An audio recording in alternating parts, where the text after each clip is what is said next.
Bem, prazer a todos. Meu nome é João Vitor Marques de Queiroz, mas botei aqui só João Vitor Queiroz para não ficar muito grande o nome. É, Sou professor de Química e coordenador da disciplina de Química do pré-vestibular Carlos Chagas Filho. Para quem não me conhece, para quem ainda nunca me viu, né? Então, eu administro as aulas de Química. Até ano passado eu ministrava Química e Matemática, mas devido à correria da minha faculdade, eu pedi só apenas para ficar no departamento de Química. Atuo com pré-vestibulares sociais já há uns 5 anos. Esse é precisamente meu quinto ano. Atuei em 3 anos no pré-vestibular Nós do CT, coordenado pela professora Raquel Massad, na Escola de Química. Fiquei lá como coordenador de Química da equipe geral, de coordenação. Coordenador de Química, não, perdão, coordenador de Matemática. Fiquei 3 anos exercendo essa função e depois eu vim para o pré-vestibular Carlos Chagas Filho, no ano de 2020, coordenando a equipe de Química. Então, basicamente é isso. Bem, quando a gente fala de métodos ativos de aprendizagem, eu costumo dizer que isso que as pessoas não querem contar para vocês, porque quando a gente conhece a metodologia ativa de aprendizagem, o nosso ensino ele é otimizado. O nosso ensino ele é mais focado, o nosso ensino ele é mais efetivo. Por que ele é efetivo? E eu vou contar pela necessidade de o que eu tive que entender isso. Bem, para todo mundo que já me conhece desde o ano passado, ou que não está me conhecendo agora, além de ser professor de pré-vestibular social, eu faço faculdade de engenharia química e também atuo dando aulas particulares para alunos de vários colégios do Rio de Janeiro. Então, a minha demanda de trabalho é maior que os meus colegas. Além disso, eu exerço também outras funções, desde iniciação científica, laboratorial, até monitoria de disciplina dentro da própria escola de química. Então, como eu tenho uma vasta gama de coisas e atividades para fazer, o meu tempo de estudo começou a ficar pequeno. E aí a gente começa a pensar o seguinte: se meu tempo de estudo começou a ficar pequeno, o que eu preciso fazer? Ou eu diminuo ou aumento meu tempo de estudo, deixando de fazer essas funções que são importantes para o meu currículo, ou dois, otimizo o meu estudo. E aí, a minha estratégia foi a segunda opção. Foi como otimizar o meu estudo. Bem, precisamente a nível de conhecimento, a minha carga horária ela começou a aumentar bruscamente em 2018. 2018, 2019, 2020, 2021. Nesse período todo que eu uso as metodologias ativas de ensino e que eu vou apresentar todas aqui a vocês, sem nenhum tabu, não todas, mas a maioria delas, eu só reprovei na faculdade uma única vez, desde que eu apliquei todas essas metodologias. Então, basicamente, são metodologias que ajudam muita gente a entender conhecimentos, entender matérias, são ferramentas de organização de tempo, porque quando a gente fala de uma metodologia ativa de ensino, ela não é só necessariamente uma ferramenta, uma técnica, mas uma ferramenta de organização de tempo. Às vezes, o que você precisa não é de uma ferramenta de estudo, mas sim de uma organização melhor do seu tempo. Às vezes, o tempo é mal gerido. Então, você tem até um conceito dentro da engenharia, que é dentro de gestão de pessoas, que é a gestão do tempo. Gestão do tempo de pessoa, ou gestão do tempo pessoal. Então, é um conceito ainda muito moderno que se vai trabalhar. Bem, vamos começar esse bate-papo, porque a ideia é ser um bate-papo. Primeiramente, com uma pequena introdução. E essa introdução, olha, gente, a gente tem duas metodologias de aprendizagem. Uma delas é passiva, a outra delas é dita ativa. Alguém saberia me diferenciar o que é uma metodologia ativa de aprendizagem e uma metodologia passiva? Eu diria que a passiva é quando, por exemplo, o estudante ele espera que o professor dite todo o conteúdo, né? Ele espera que o professor aborde todos os assuntos que ele precisa conhecer, né? Então ele fica sentado de forma passiva, né? Esperando que o conhecimento chegue nele, com as informações que os professores estão passando. Agora, a ativa, esse papel ele fica um tanto invertido, né? O estudante que precisa ir atrás da informação de alguma forma e construir aquele conhecimento. E não esperar que alguém coloque na cabeça dele. Disse quase tudo, disse perfeitamente tudo, acho. Muito claro, Nicole, muito exato na ideia mesmo. Uma metodologia passiva é a aprendizagem que é realizada por meio da leitura ou pela escuta. É o que a gente mais vê em aula. Em aula, a gente está lá ensinando para vocês de maneira passiva, em certa parte, em certo ponto. Estou lá eu ministrando conhecimentos que vocês até então não conhecem, ou que vocês até então não têm conhecimento, que de fato vocês não viram, ouviram falar, e vocês vão ouvindo, vocês vão escutando, e vão ouvindo e vão escutando. E de fato, o protagonista desse tipo de metodologia é o professor. É como se eu tivesse várias frutas e eu te desse uma cesta, e eu só falasse para que o que é cada fruta. Isso aqui é mamão, isso aqui é uva, isso aqui é morango, isso aqui é blueberry, isso aqui é maçã, isso aqui é caqui, isso aqui é carambola, e mandasse você fazer as frutas. Você escolher as frutas para colocar numa cesta, sem não ter dimensão. Ou, em alguns casos, você tem a dimensão dessas coisas, você tem o conhecimento dessas coisas, mas você não sabe como elencar, ou como se organizar. Isso é uma metodologia passiva. E aí é uma metodologia, de fato, dita como passiva. Por meio dela, você só vai absorver informações sem tê-las usado na prática, sem tê-las exercitados na prática, sem ter feitos de maneira prática. É uma metodologia que eu costumo dizer que é uma metodologia ainda que a gente precisa desvencilhar um pouco, porque é a clássica, é a que a gente mais usa ao longo do dia a dia. E uma metodologia ativa, o aluno é, de fato, o personagem principal responsável pelo processo de aprendizado. Eu, como professor, eu saio do personagem principal e eu dou o personagem principal para o aluno. Eu digo, é você que agora vai brilhar. É você que vai ser o grande espectador, sim, vai ser o grande personagem, você que vai brilhar nesse espetáculo, que é o espetáculo do processo de aprendizado. Nele, você vai trabalhar sua memória ativa, o Active Recall, que é uma teoria que a gente vai ver lá na frente em algumas das técnicas que usam isso. E trabalhar no papel que você vai aprender, você vai colocar em prática, você vai tentar conseguir responder perguntas que vão ser feitas. É como agora, se ao invés de só ter dito com as frutas, você agora teve um tempo e pesquisou sobre cada fruta. Perceba, ela não isenta da metodologia passiva, mas ela se torna ativa no momento que eu te dou um tempo, você usa esse tempo para saber qual fruta, cada função da fruta, pesquisar sobre o que falam de cada fruta, para montar a sua cesta, vendo a sua necessidade. E isso a gente precisa começar a normalizar, entender que a metodologia que para um serve de ensino não serve para o outro. As metodologias são adaptadas para cada necessidade, porque as pessoas são diferentes. Eu sempre falo isso, porque uma coisa que eu sempre observei quando fui aplicando metodologia ativa na minha vida, é que um método ativo funcionava em alguma disciplina da faculdade para mim e outra não. Ou algum método ativo funcionava para um aluno meu e para o outro não. Porque vem da necessidade, dessa ideia de que cada pessoa agora vai pesquisar sobre qual fruta, qual vai colocar, se já provou alguma, qual é o sabor de preferência, ou, essa aqui eu preciso comer um pouco, porque eu sei que ela tem tal vitamina que as outras não têm. É uma busca da necessidade.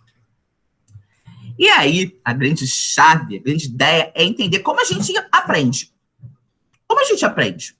É uma grande pergunta quando a gente quer entender metodologia de ensino e aprendizado, como as pessoas vão entender conhecimentos, vão aprender sobre conhecimentos. Porque se eu quero entender o que é uma metodologia ativa, eu quero entender como funciona uma metodologia passiva, eu preciso entender quem, de fato, aprendo. Como, de fato, aprendo, quem, de fato, é a pessoa responsável ou o mecanismo responsável por aprender. E essa pergunta foi feita durante muitos tempos, vários estudos. Só que o mais reconhecido é do William Glasser, que é a pirâmide do conhecimento, no qual que geralmente ele chega à conclusão que você aprende com métodos ativos no processo. Essa pirâmide do conhecimento é uma teoria de William Glass dizendo como funciona a sua simulação. E a sua simulação é uma pirâmide. Vou pegar aqui. Meu laser. Um minuto. Como você aprende? E aí ele fala, é uma pirâmide. A teoria dele é uma pirâmide. Você aprende 10% lendo. 10%. Então, quando você está lendo o livro, você só vai conseguir absorver, segundo essa teoria, 10%. 20% escrevendo, lendo, escrevendo. 30% lendo, escrevendo, observando. E 50% lendo, escrevendo, observando, ver e ouvir. Ou seja, no método de aprendizado passivo, que é aquele que você não é o protagonista, que é aquele que você só ouve, você fala, você não coloca em prática, você só tem apenas 50% do aprendizado, segundo a teoria do William Glass, de conhecimento. Agora, quando a gente começa a inserir pelo menos o primeiro método ativo, que é discutir, por exemplo, uma aula, quando um professor, e aí você começa a perceber, eu vou colocar vocês mais essa ideia da inserção das metodologias ativas no dia de hoje. Quando o professor, por exemplo, de uma disciplina de atualidades ou de debates, ele propõe para vocês discutirem um tema, ele coloca alguma pergunta para discutir, ou em história mesmo, geografia, até mesmo na química, quando a gente vai discutir sobre algum conceito, tecnicamente, você vai aprender 70%. Porque você já leu, você já escreveu, você já observou, você já viu e ouviu, e agora você está discutindo.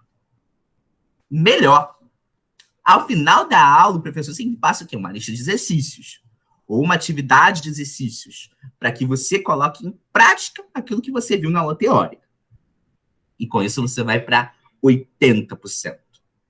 E ainda tem o suprassumo, eu digo que é o top. Quando a gente pede para o aluno explicar os demais, e quem estava comigo ano passado em Química percebeu isso, que eu tinha essas atividades, que era a dinâmica de sala de aula invertida, que alguns trechos, as aulas de revisão, não eram nós professores da equipe que dávamos. Quem dava são os alunos. A gente fazia um sorteio sobre o conteúdo que ia ser cobrado nessa aula de revisão, e aí esses alunos pegavam esse conteúdo, que eles já tinham visto, que ele já tinha sido apresentado, que já tinha sido discutido, já tinha sido colocado em prática, e ele ensinava para os colegas da aula de revisão. E assim eles se preparavam para a revisão do simulado, que é o ensinar. O ensinar é o suprassumo, é o 95%.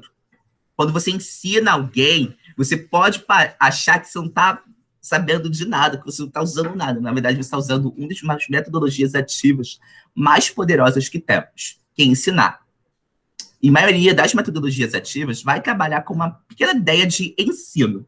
Desde ensine a você mesmo e ensine ao próximo. Ah, galera, se alguém tiver dúvida, pode abrir o microfone, pode falar, pode debater, tá? Eu, por favor, quero que isso aqui seja uma conversa. Não quero que isso seja uma palestra, não, mas é isso. Então, 95%. E aí, o que acontece? A gente percebe que os métodos mais eficientes são os métodos ativos, segundo essa teoria. Olha, então, como a gente está inserido nessa metodologia? Através de práticas, de discussão, de ensinos.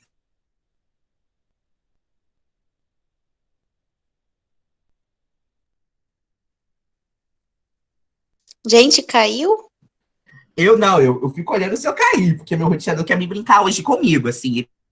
Aí eu fico olhando. Deu uma travada. Que eu sou ótimo. Não, ele vai dar umas travadinhas aqui, porque parece que eu já decidi, eu vou brincar com o João. E... Às vezes o roteador tem vontade própria e quer brincar comigo. Enfim. Só quem viu dando aula síncrona sabe este momento. Mas é que ano passado aconteceu tudo já em aula síncrona. Beleza, vamos lá. Como vocês estão inseridos nisso? Que eu queria pensar assim, beleza. Se os alunos não entenderem muitas dessas explicações, eu quero tentar explicar para eles, pelo menos, aos que estão no pré-vestibular, como eles estão inseridos. Como vocês estão inseridos dentro de química? Como vocês estão dentro na química inseridos a essa metodologia ativa? Porque no primeiro ano eu bati muito a tecla na primeira aula sobre essa metodologia ativa. E a gente ia trabalhar de maneira com a sala de aula invertida. Basicamente, o conceito de sala de aula invertida que a gente usa dentro da equipe de química é o que vai deixar mais próximos de vocês da metodologia ativa. Por quê? Primeiro, antes da aula é dito uma temática. Você recebe a temática. Olha, recebi a temática da aula, é essa. Você vai receber lá as videoaulas referentes a essa temática, todas elas curtas, de 10 a 30 minutos. No máximo 30 minutos. É uma lei dentro da equipe de química. É tipo uma ditadura que eu fiz. É 30 minutos. 31 você vai dividir. Vendo que os professores não estão aqui para ficar zoando comigo. Enfim. E esses vídeos pequenos, eles estão dentro de uma temática, de uma ideia central que a aula apresenta. E você vai ter o controle do teu horário, do teu tempo, da tua forma de administrar o teu tempo para ver essa aula. Vendo essa aula, você vai ver os conceitos que estão envolvidos nela. Você vai ver o que está sendo passado. Ao final, você tem um estudo dirigido para colocar em prática aquilo que você viu e os exercícios para que você faça. Durante a aula, você está aprendendo os conceitos, você está executando os conceitos, e ao final você tem revisão do conteúdo, prática do conteúdo, discussão sobre o conteúdo, porque ao mesmo tempo que vocês estão fazendo os exercícios, vocês estão colocando em prática, ao mesmo tempo que vocês estão indo na monitoria, vocês estão discutindo o conteúdo, vocês estão debatendo com as monitores sobre o conteúdo do exercício, sobre o conteúdo da matéria, e na aula síncrona, que fecha esse grupo, a gente põe mais em prática e mais discussão, de o professor tirar dúvidas sobre alguns detalhes que vocês não entenderam nas videoaulas, e mais exercícios para serem colocados em prática. Então, o tempo todo vocês estão em metodologia ativa na química. Eu trouxe esse exemplo na química, mas acredito que outras equipes tenham metodologias ativas muito eficazes, como também provavelmente baseada em projetos, baseadas em estudos de caso. Existem vários. Em título de curiosidade, por exemplo, eu fiz uma disciplina dentro da faculdade chamada Segurança de Processos e Prevenção de Perdas. E a minha professora amava essa ideia de metodologias ativas. E aí, uma das provas do curso, porque o curso era feito de 2 provas, foi exatamente isso, um estudo de caso. Foi a metodologia ativa baseada em projetos. Ela deu um estudo de caso, um projeto para cada um, e a gente fazia sobre esse projeto na temática. Então, envolveu muito conhecimento. Envolveu, às vezes, o meu grupo se reunir várias vezes para tentar explicar um para o outro o conhecimento, porque tinha alguns fatores dentro dessa apresentação que a gente ia fazer de estudo de caso a ser respeitado. Por exemplo, todos tinham que falar. Isso era uma obrigatoriedade. Então, quem não soubesse mais do tema, a gente tinha que explicar, tinha que voltar, tinha que falar. A gente discutia, a gente debatia sobre o tema, a gente estudava, a gente passava os artigos uns para os outros.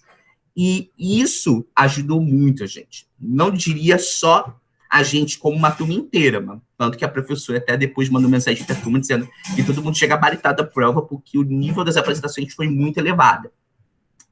E aí, por quê? Porque a metodologia ativa foi eficaz. Porque a gente estava receptivo a essa metodologia ativa, a gente foi e participou junto. E agora a gente vai começar a trabalhar e falar dessas metodologias ativas. Quais são? A primeira é o Pomodoro. Oi, Alexandra. Pode voltar no que é estudo de caso? Eu acabei me perdendo aqui. Tá, o estudo de caso é o seguinte. O estudo de caso é uma metodologia ativa no qual, dado um conteúdo, a gente tem uma aplicação do cotidiano desse conteúdo. A gente tem uma forma cotidiana de aprender esse conteúdo. Por exemplo, vou dar um exemplo na minha área, que é química. Vocês vão ver lá em química, físico-química, no final do ano, o conteúdo de eletricidade, eletroquímica. Eletroquímica e eletrólise. Existem vários processos que existem eletroquímica. Existe uma área de eletroquímica aplicada que se chama corrosão. E aí eu poderia simplesmente, ao final das aulas, a gente não consegue fazer isso por causa do tempo, porque o Enem está muito em cima, e aí a gente não vai conseguir devido ao tempo, mas era uma ideia para esse ano. Ao final do conteúdo, eu ia dividir a turma em vários grupos. De 5 pessoas, 3 pessoas. E aí eu ia separar para eles um estudo de caso. Exemplos de pilhas ou de processos eletrolíticos que existem no nosso cotidiano. E aí eu ia pedir para cada aluno me explicar, de acordo com a teoria, quem é quem. quem é anodo, quem é catodo, quem sofre oxidação, quem sofre redução, quem recebe elétrons, quem pede elétrons, como é feita essa estrutura, se essa estrutura é similar à estrutura clássica que a gente sabe que é a pilha de Daniel, ou se é exatamente a estrutura clássica da pilha de Daniel invertida, que é a da eletrólise. Então, isso seria um estudo de caso. Você tem a aula, você teve o conteúdo, você sabe a matéria, você discutiu e você praticou. Agora, eu te dei um caso do teu cotidiano para você usar tudo isso que você aprendeu e aplicar. Ficou claro agora, Alexandra? Sim, obrigada. De nada. Então, é isso que é o estudo de caso. Você já vai ter o arcabouço, você já vai ter os fundamentos, você vai ter, muitas das vezes, discutido e aplicado, e agora você vai ensinar aos colegas um caso do cotidiano. É uma metodologia muito interessante, mas que requer tempo e organização. E aí a gente tem um pequeno problema quando a gente trabalha de pré-vestibular, que é o tempo. O tempo, às vezes, é o nosso inimigo, principalmente esse ano. Ano passado, deu para fazer várias metodologias ativas com a turma que entrou no início do ano, porque a gente tinha bastante tempo. E aí, esse ano, a gente está com o tempo junto colado. Então, basicamente, não dá para executar essas metodologias assim como a gente gostaria. Bem, a primeira técnica que a gente vai falar aqui ativa é a de Pomodoro. E agora eu vou definir para vocês a técnica. E a primeira coisa que vocês precisam entender é que o Pomodoro não é uma técnica de estudo, é uma técnica de organização de tempo. Primeira coisa. Sim, é uma técnica de organização de tempo, que pode ser usada para estudar, mas não necessariamente estudar apenas. É uma técnica, uma ferramenta simples de gerenciamento de tempo desenvolvido pelo italiano Francesco Cirillo, que ao final dos anos da década de 80, quando ele percebeu que ele tinha dificuldades de concentração e necessitava aumentar a sua produtividade na faculdade. Então, Francesco Cirillo, lá ao final dos anos 80, ele produziu essa técnica de gerenciamento de tempo. Perceba, uma técnica de gerenciamento de tempo é uma técnica que você vai organizar o seu tempo, você vai administrar o seu tempo. E você pode administrar seu tempo, por exemplo, para fazer desde uma leitura de um livro até escrever um artigo científico. Você pode usar Pomodoro para isso.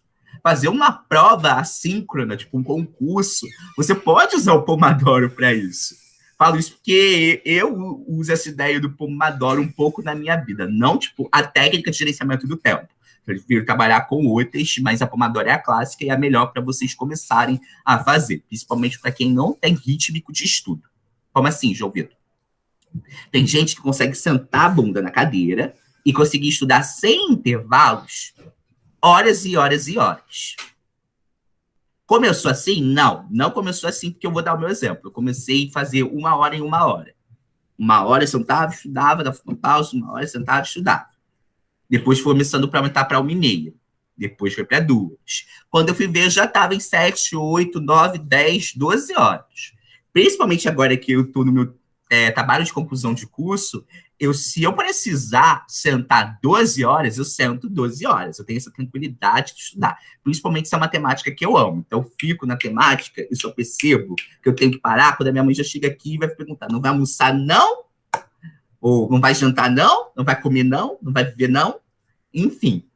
Então, basicamente, mas para quem não está começando e para quem ainda não está acostumado, o Pomodoro é a melhor técnica para se iniciar com o tempo, porque é gestão de tempo. Em gestão de tempo, a gente aprende, ninguém sabe, nasceu sabendo. A gente aprendeu a como entender o tempo e gerenciá-lo. Bem, o processo constitui em 4 etapas fundamentais. A primeira é que você vai definir uma tarefa. Que tarefa? Estudar um capítulo? Estudar um conteúdo de história? Estudar um conteúdo de sociologia? Fazer uma redação? Escrever um artigo científico? Estudar uma aula de matemática? Estudar uma aula de química?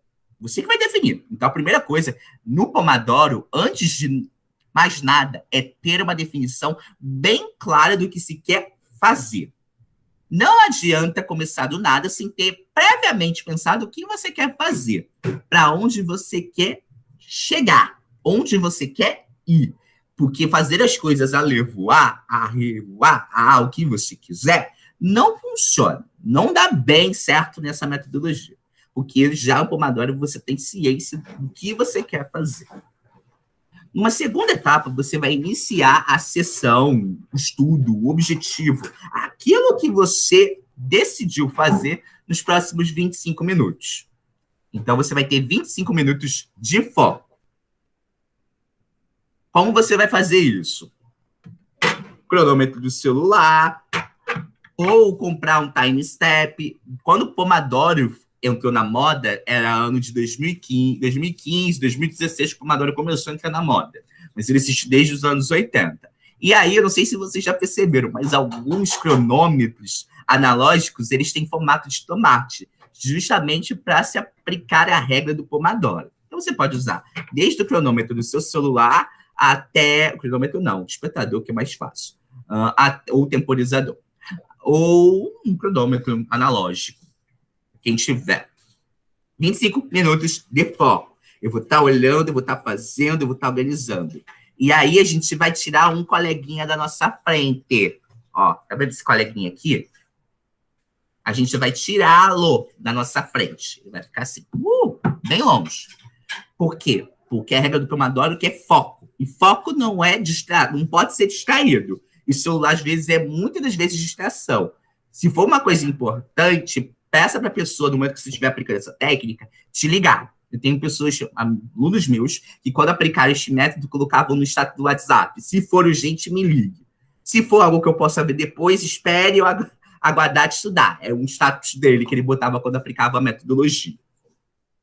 Depois desses 25 minutos de foco, você vai tirar 5 minutos para descansar. E esse descanso é para você poder beber água, é para você ir no banheiro, é para você respirar. Perceba que uma das formas que eu aconselhei vocês de verem as videoaulas, para quem acompanhando as aulas de química, é que entre uma aula e outra vocês dessem uma pausa, bebessem uma água, fossem ao banheiro, porque está na ideia do descanso de 5 minutos, que a regra do Pomodoro vos implica, vos solicita.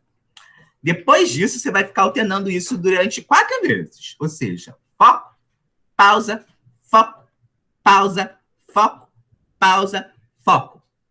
E aí, ao fechar esse ciclo fecha com 4 vezes realizado, você vai dar uma pausa maior, 3 vezes o tempo que você levou a essa pausa de 5 minutos. Então, seria 15 minutos. E aí, você pode reiniciar o ciclo ou descansar. Isso vai depender muito de você. Basicamente, se você quiser reiniciar o ciclo, a gente considera que nesse final dê uma pausa 3 vezes maior que o tempo que você dá as pausas entre esses ciclos. Esse é o esquema ilustrativo do Pomodoro. João Vitor, eu consigo estudar mais tempo, eu consigo quero começar com mais tempo. Uma hora para mim talvez não melhore, talvez eu não consiga fechar, porque eu sempre falo que os alunos têm essa ideia da sensação de completude. É melhor completar do que me parecer que está faltando. Beleza, se você tem essa sensação de completude e necessita dela, ao invés de começar com 25, começa com 30. E aí a pausa vai para 6. Sempre uma razão 1 para o 5. Ó. Eu tenho 5 vezes de foco a mais que de pausa. Então, se você quer pensar aumentar, você também vai ter que aumentar a pausa. Isso é porque vem da teoria da repetição espaçada, que é outra teoria que a gente vai ver, que está em outra técnica muito boa de método ativo, que é o flashcard. Então, começa a aumentar. 25? Não, consigo 30. Então, 36, 36, 36, 36, pausa de 18. Não, consigo 40. Então, tá. 48, 48, 48, 48, 30. 24. O tempo é você que vai definir da melhor maneira. Mas comece sempre, a dica que eu dou para quem não está acostumado a usar essa técnica, começa com 25. E depois vai se adaptando às necessidades. 26, 27, 28, as suas necessidades. Às vezes eu aplico Pomodoro de uma maneira um pouco diferenciada. Você também pode adaptar tudo à sua necessidade. Por exemplo, quando eu tenho uma temática ou eu tenho uma atividade que necessita ser muito bem empenhada ou muito trabalhada na minha vida profissional, ou mesmo na minha vida acadêmica, na parte de ensino, eu uso o Pomodoro de uma maneira adaptada. Eu começo a fazer as coisas durante 1 hora, 2 horas, pauso, dou uma pausa de 30 minutos a 1 hora, isso depende muito da tarefa, porque tem tarefas que eu faço que exigem muito tempo, e volto novamente. Às vezes você vai... No TCC, principalmente, eu trabalho com matemática que é desenvolvimento de reações modelos. Então, às vezes, estudar só uma reação modelo implica muitos detalhes, que podem ser literalmente cansativos e exaustivos para minha pessoa ao final, por mais que eu ame essa temática. Então, eu dou uma pausa, deito na cama, respiro, tomo um banho, lavo meu rosto, bebo água, vou no banheiro, enfim, faço 1000 coisas. Depois eu volto com mais calma, com mais atenção e foco novamente. Então, perceba que você pode usar para várias coisas. Você não está limitado a uma só. A outra é a anotação. Como vocês anotam os conteúdos? Como vocês lidam com essa anotação de conteúdos? E aí a gente tem o método Cornell. O método Cornell já é um método de estudo ativo. Percebo, Pomodoro é de gerenciamento de tempo. O Cornell é um estudo ativo, uma metodologia ativa. O método Cornell é uma técnica para resumir conteúdos. Apesar de parecer complicada, por incrível que pareça, é bem mais simples. O método é mais do que dividir. É simplesmente você pegar uma folha e dividir em 3 seções, e cada uma delas está destinada a um objetivo específico do seu ensino, do seu aprendizado. Bem, esse método é desenvolvido na década de 1940 por Walter Paulk, que é o criador do best-selling How to Study the College e diretor do Centro de Leitura e de Estudos da Universidade de Cornell.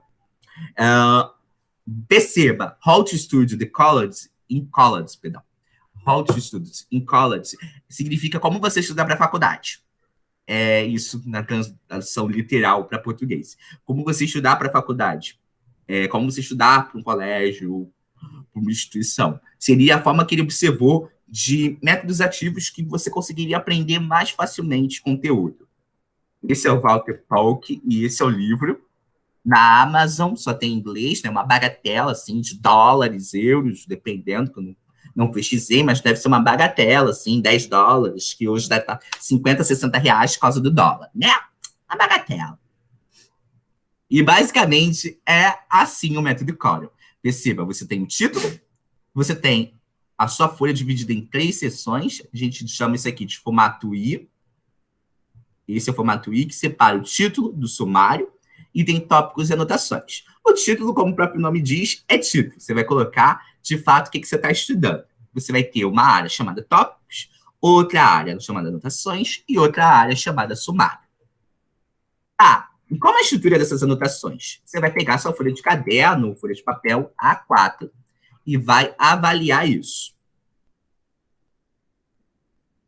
Bem, tem tópicos, anotações e sumário. É meu fone. Tô ouvindo barulho estranho pensando que, meu Deus, meu Deus, meu Deus. 1 minuto, gente. Problemas técnicos.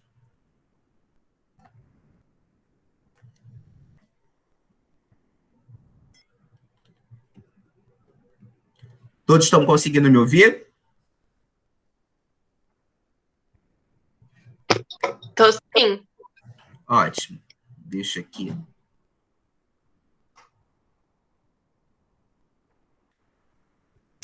Beleza.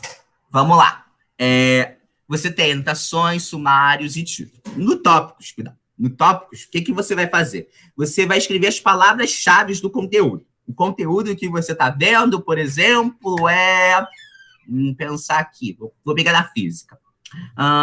Leis de Newton. Quais são os tópicos, quais são as palavras-chave que você precisa da lei de Newton? Conceito de força, conceito da primeira lei, segunda lei, terceira lei. Então, são tópicos, palavras-chave que você vê onde você vai. É isso aqui que ele quer dizer.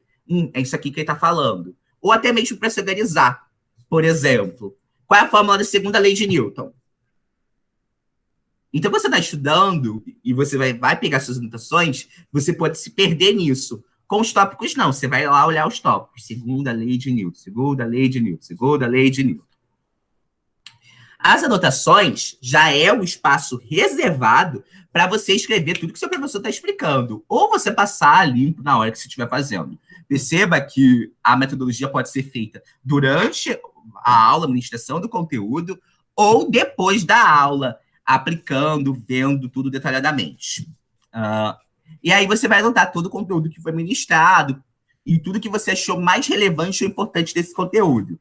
Fórmulas, conceitos, que é o que ele está fazendo. Gráficos, sentenças, respostas, informações, objetivos, ele coloca um gráfico, ele diz o que é importante, ele escreve sobre um tema, ele fala, esse tópico escreve sobre isso, sites de referência, se quiser colocar, enfim. E, por último, o sumário. E o sumário é o que eu digo a cereja desse bolo. Porque o sumário é a área de elaboração de um resumo do tema que você está vendo. E agora vem a grande parte, com suas próprias palavras. O resumo você não vai olhar na internet, você não vai ler na internet. Você vai ler o conteúdo após estudar os tópicos e vai escrever com suas próprias palavras o que você entendeu sobre aquilo que você leu. Eu entendi isso, tal. Leis de Newton são, primeira lei, o corpo tem de estar em movimento retilíneo uniforme ou repouso, se nenhuma força externa por ele é aplicada. Segunda lei, a força proporcional à massa vezes a aceleração, força resultante. Terceiro passo. Enfim, você vai colocar no seu resumo sobre aquilo, com suas... Isso é o importante nessa metodologia. Queria trazer agora exemplos. Peraí. Outra coisa importante que eu gosto de ressaltar, e deixa eu voltar aqui para ressaltar, é que não necessariamente você precisa ter as 3 áreas. Se você quiser fazer o que chamamos de Cornell adaptado, hoje, de uma maneira um pouco famigerada, você pode fazer. O Cornell adaptado é tecnicamente um tipo de Cornell onde você abre mão do sumário, porque você encontra alguma outra metodologia que vai suprir o teu sumário. Você vai conseguir explicar para si mesmo. Eu, quando fiz a disciplina de segurança, eu apliquei muito o método Cornell, principalmente em tópicos e anotações, porque em tópicos você pode colocar assim, fazer pergunta para o professor. Não entendi esta parte. Você pode colocar ainda isso nos tópicos, que é bom. Mas eu tinha um outro método para, de fato, usar além do sumário. Eu discutia, eu praticava, eu tinha estudos dirigidos, eu tinha estudos de caso. Então, de fato, eu estava sempre praticando a matéria. Então, para mim, o sumário acabava sendo um pouco irrelevante nesse sentido. Então, eu preferia cortar o sumário. E aí eu vou mostrar para vocês, basicamente, como era feito. Professor, Oi, pode falar. a função dessas anotações nesse método é revisão ou não? É consulta? Qual que é o objetivo, assim, de anotar? É a gente aprender no momento ou a gente usa esse nosso esquema para revisão depois? Porque uma coisa que eu tenho muita dificuldade é rever os assuntos. Eu faço até algum resumo, alguma anotação, mas dificilmente eu pego essas anotações para rever. Então, tecnicamente, o sumário seria exatamente para você rever.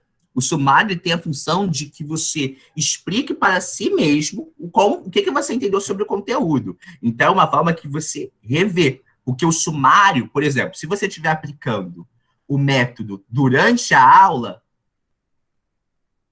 Walter Polk, ele é bem claro no livro para dizer que sumário fica no final.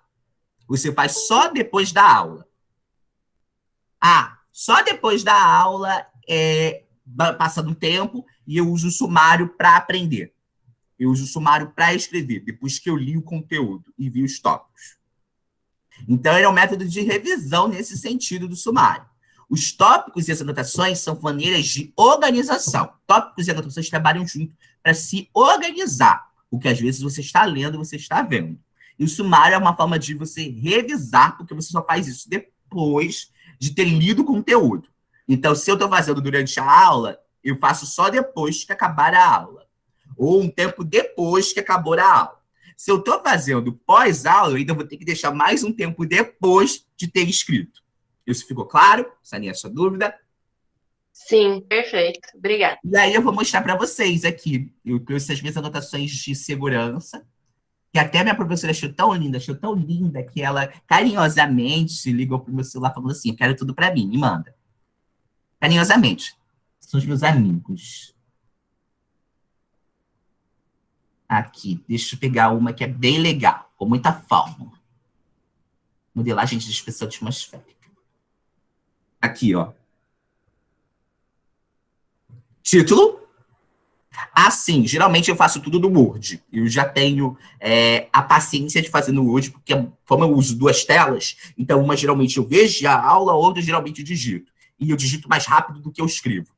Porque quem já viu a minha caligrafia sabe que ela é bem perfeitinha. Então tem toque com caligrafia que é horrendo e me atrapalha muito em tempo.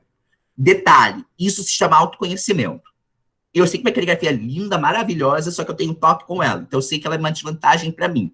Então, eu me autoconheço para só usar a caligrafia quando, de fato, eu necessito dela, que é pondo em prática em exercícios. A outra coisa que eu posso mostrar para vocês, verdade, eu não parei para pensar nisso. Eu tenho anotações também, método Cornell de exercícios. Eu vou mostrar para vocês daqui a pouco. Pode falar, Gabriele. Professor, eu acho que assim, nessa questão de autoconhecimento, eu tenho muito isso de escrever, sabe? É o meu método de aprendizado, só que eu acho que isso consome muito tempo meu. E, assim, eu acho que o Cornell até seria uma coisa boa, mas, de certa forma, eu teria que rever a aula, isso faria com que eu gastasse mais tempo também. Não necessariamente, porque você pode estar aplicando o Cornell à medida que você está vendo a aula. Vocês acham que então, vou explicar como eu fazia isso. A professora jogava no sistema as videoaulas. Quando eu ia começar a assistir a videoaula, eu já começava o método Cornell junto. Ou seja, eu fazia enquanto a aula estava acontecendo. Ou seja, eu não gastei mais do que o tempo da aula para fazer essa anotação. Existem algumas pessoas que não conseguem lidar com isso simultaneamente. E aí, para essas pessoas, elas precisam fazer depois. E aí, quando você a necessidade tem que fazer depois, eu, João Vitor, acho que talvez o Cornell não seja um bom método para você. Sim. Conseguiu ficar claro? Não, Então, ficou claro sim. se consegue fazer simultaneamente, Cornell é uma boa estratégia, maravilhosa. Porque, por exemplo, modelagem de inspeção da atmosfera e dispersão atmosférica. Aí aqui tem introdução, os tipos de modelo que envolvem de dispersão, aí eu boto observação, coisas importantes, cada modelo, a hipótese do modelo, veja. E aqui não tem resumo, não tem a parte de resumo, porque, como eu disse, eu vejo de outras formas. Mas, por exemplo, teve uma questão que ela pedia a modelagem de um dos fenômenos. Meus amigos se mataram para ver. Eu já tinha tudo organizado, então eu só vim aqui, ó, em tópicos. Era este modelo até, inclusive. Era só eu vir aqui, pronto. Essa é a equação que ela estava pedindo. Ela estava até aqui embaixo, novamente, a equação geral. Explicado cada termo. Ou seja, os meus amigos perderam muito tempo nessa questão, tendo que ler, ver vídeo, porque eles tiveram uma anotação, a minha anotação estava mais organizada. Foi, vim aqui, olhei. Perceba. É isso, basicamente.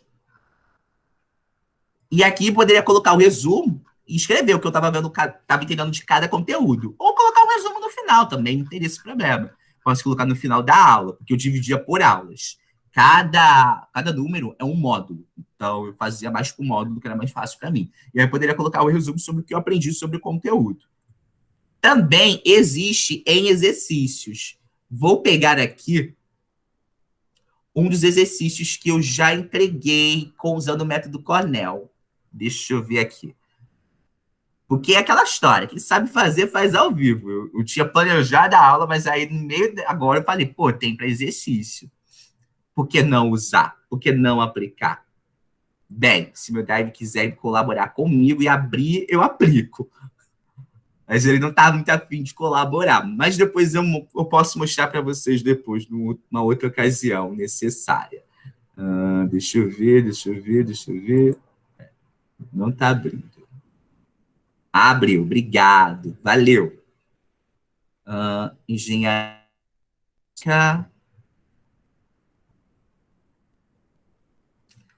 transferência de massa. É o nome da disciplina.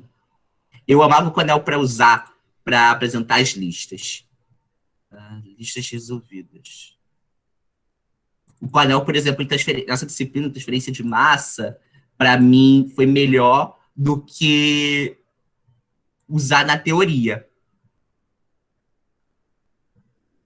Usar na teoria ficou muito ruim. Aí eu fiz uma coisa chamada resumo dinâmico. Eu vou explicar para vocês o que é depois. Aqui, ó. Eu fazendo exercício. E aí aqui eu colocava o exercício que eu estava fazendo. Aqui eu colocava as equações auxiliares que me ajudavam a resolver esse exercício.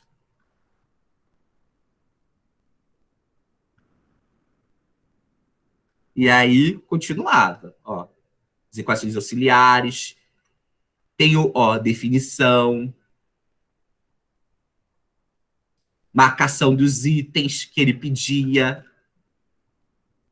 Porque, às vezes, em algumas questões, você começava por itens, por exemplo, tem essa questão que ele passou, era A, B, C e D. Só que você só conseguia fazer o exercício pelo item C. E aí meu Deus, como eu vou me organizar nisso? Método Cornell. Item C, item D, item A. Aí no item A eu colocava até a anotação, que tipo de anotação tá acontecendo. Não se assustem com isso, por favor, né? Não quero que ninguém se assuste com isso. São essas contas que eu fazia nessa disciplina. E era uma prática para me organizar, ó. Perceba as suposições aqui do equacionamento, e aí cada suposição tinha um corte dentro dessa equação, gerava uma consequência na equação. Basicamente é isso. Então, percebam que você pode usar também para fazer exercícios. E é muito legal. Acho uma das teorias mais interessantes para se fazer. Bem, depois dessa visualização toda, a gente pode ir para a próxima metodologia. Alguém tem mais alguma dúvida e queira tirar? Pode perguntar.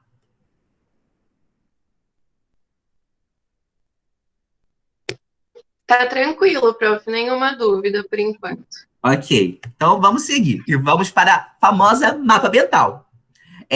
A gente precisa aprender a diferenciar duas coisas a partir de agora. Mapa mental e mapa conceitual. Então, vou primeiro falar de mapa mental, que é o boom. Quem é Descomplica-se os mapas mentais deles? Tanto que foi um dos sites que eu peguei o mapa mental. Quem daria até mapa mental não seria eu, seria a professora Giovana Limonge, mas ela não pôde estar na aula, infelizmente, por motivo de força maior, porque a Giovana Limonge é a rainha do mapa mental dentro da equipe. Cada um é bom em alguma metodologia dentro da própria equipe. E aí, geralmente, essa pessoa começa a explicar para todo mundo a metodologia. Mas, bem, mapa mental nada mais é que uma técnica de estudo. Vamos lá. Pomodoro, gerenciamento de tempo. Cornell, técnica de estudo e anotação. Mapa mental, técnica de estudo. Criada ao final de 1960 por Tony Buzan, um consultor inglês que consiste em criar resumos de seios de símbolos, cores, frases certas, com o objetivo de sintetizar e organizar o conteúdo e facilitar as relações desse conteúdo com outros em informações que estão sendo destacadas. Então, o mapa mental, você tem uma ideia central. E esse material é muito importante para pessoas que têm facilidade visualmente, de maneira visual. As pessoas que têm facilidade de compreender conteúdos de maneira visual, a gente indica o mapa mental como metodologia ativa ou resumo dinâmico. Principalmente é uma das metodologias que eu mais uso, junto com o resumo dinâmico e o mapa conceitual, para meus alunos com TDAH. Alunos com TDAH geralmente tendem a serem conquistados mais visualmente pelo conteúdo do que oralmente pelo falar do conteúdo. Então, você ganha a atenção dele pelo visual, ele é muito visual. E aí você consegue trabalhar mais com o visual do que com o falar. Foi uma experiência que eu fui aprendendo ao longo do tempo. A gente pode citar como vantagem dessa metodologia é que o mapa mental ajuda a memorizar e a fixar conceitos importantes, mas também existem algumas desvantagens também inerentes ao processo. Mas como uma segunda vantagem também, ele vai te ajudar a estabelecer relações entre os temas. E aí pode ser útil numa disciplina, por exemplo, de história, onde você quer relacionar vamos lá, governos, República Moderna. E aí você fazer várias interações sobre os atuais presidentes e as partes mais importantes. Ou em geografia com ciclos de economia, e aí você botar cada ciclo, ciclo do café, informações importantes, ciclo do ouro, informações importantes, ciclo daquilo, informações importantes, e por aí vai. Esse é o esquema ilustrativo. Você vai ter o nome do assunto, pegar de novo meu laser, nome do assunto, e aí vai ter ponto importante, está relacionado com o assunto, explicação em resumos. Outro ponto importante, relacionado ao assunto, explicação em resumos. Outro ponto importante, explicação em resumos. Outro ponto importante, explicação em resumos. Basicamente é isso. Você vai relacionar esses pontos importantes. Fui novamente trazer algo que vocês usam. O que eu tenho dificuldade nesse método é delimitar o que realmente é importante. Então, eu já fiz muitos mapas mentais que ficaram gigantes, porque eu não sabia distinguir o que era mais importante ou não. Sim, entendo. Então, eu vou dar algum exemplo aqui. Eu teria dificuldade em aplicar essa ideia de separar as coisas no método Cornell, sabe? Sim. Vou pegar o mapa mental, por exemplo, do Descomplica de funções inorgânicas.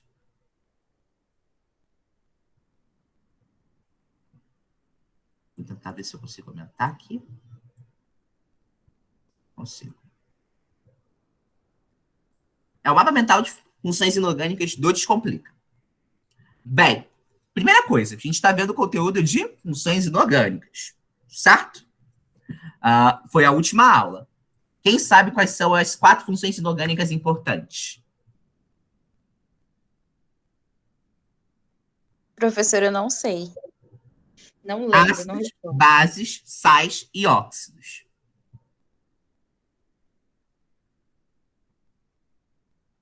O que é importante saber em cada um delas? Classificação e nomenclatura. Classificação, nomenclatura. No caso dos sais, obtenção de fórmula. Bases, classificação, nomenclatura. Óxidos, classificação, nomenclatura. Era Eu isso. tô vendo também que eles mudaram a cor, né, para poder dar foco para cada assunto. Oi? Eles mudaram a cor de cada assunto para facilitar também, né? Exato. Por isso que eu falei cores, símbolos, desenhos. Eu vou mostrar o de inox para vocês. Deixa eu ver aqui qual é o de inox. Esse é o de inox.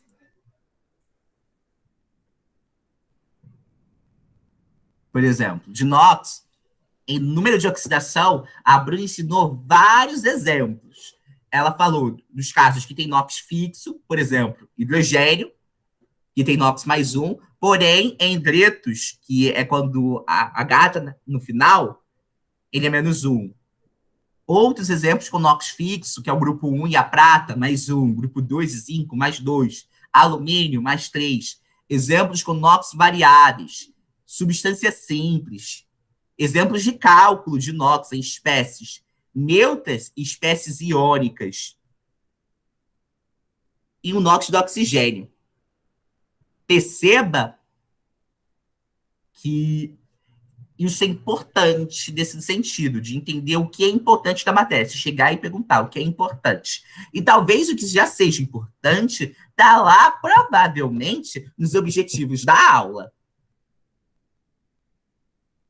Isso eu pensei. Você sempre coloca, assim, no início, né, os objetivos, compreender tal coisa e tal.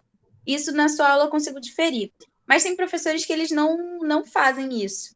E aí é o feedback com o professor. Você chegar para o Entendi. professor e perguntar, professor, sobre esse conteúdo, eu acho que tais tópicos são importantes para o meu mapa mental. Você tem como me dizer se são, se não são? Se um aluno chega para mim e fala isso, eu, João Vitor, eu tenho hoje o coração aberto para dizer, esse aqui não é, esse aqui pode ser, esse aqui não pode ser. Acho que esse aqui você pode substituir por outro. É conversar com o professor, isso não impede. Os professores estão aqui para fazer diálogo. Tem algum professor na aula, gente, que aí poderiam falar outras pessoas além de mim, que eu só posso falar por mim mesmo. Mas, basicamente, ter esse diálogo, sabe? Chegar e falar, professor, pode, não pode? Posso colocar isso aqui? Posso não colocar? Porque a gente super entende que para quem está começando, isso pode ser, meu Deus, meu Deus, meu Deus, difícil. E mesmo se eu não souber, eu sei, por exemplo, na química, que tem a Giovana que sabe. Então, eu poderia chegar para lá para você, olha, esse nome não é a minha melhor técnica, não é o que eu uso. Vou chegar para a Giovana e pedir para ela te ajudar. E a Giovana, sem sombra de dúvidas, vai, porque a gente fez ano passado até uma atividade prática na química com os métodos ativos, onde eles pegavam, a gente dava para o sorteio um conteúdo da matéria e o aluno tinha que fazer um método que ele escolhesse que fosse do agrado dele. E a Giovana fez vários feedbacks sobre os mapas mentais. Então, acho que conversar com os professores também pode ajudar nesse diálogo. A gente aqui está na função de educador e de ajudar vocês a evoluir em conhecimento de vocês. Então, acho que não teria problema nenhum, acredito, dos professores, em falar, olha, isso aqui você pode colocar no seu mapa mental, isso aqui você pode colocar, isso aqui não pode. E isso vai com o tempo, isso vai com o olhar da matéria, isso vai com o olhar dos exercícios, sobre uma análise que você vai fazer sobre o que está sendo tudo. Ficou claro?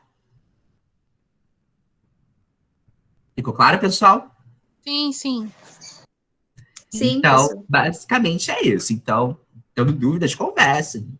Qualquer coisa, conversem com a coordenação, perguntem se vocês estão tranquilos em falar isso.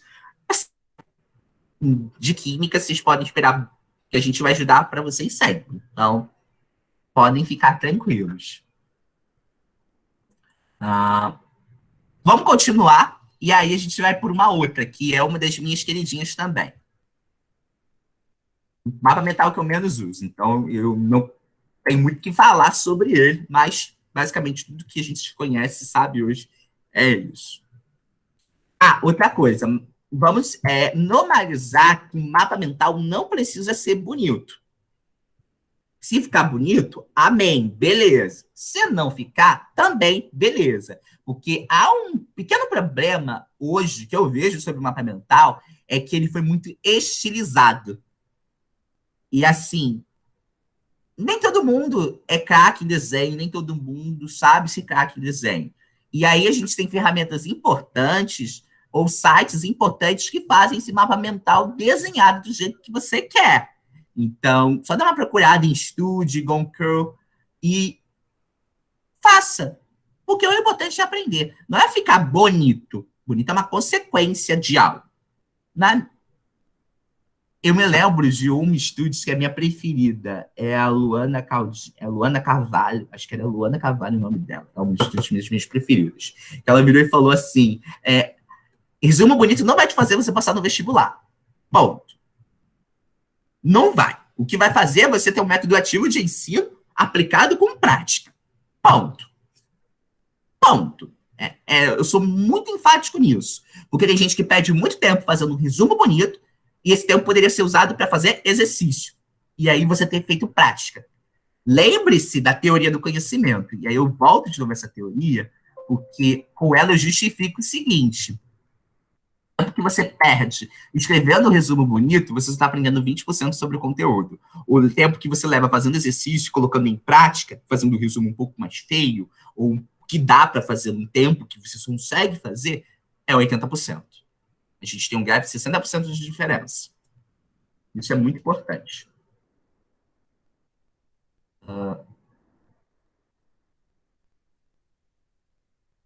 Mapa conceitual. Mapa conceitual eu amo. É outro que eu adoro, acho muito legal.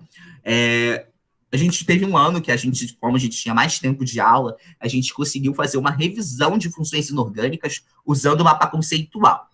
O mapa conceitual, na verdade, é a grande classificação onde o mapa mental se encontra. O mapa mental é uma subdivisão de um mapa conceitual. Mas o mapa conceitual tem uma estrutura diferente.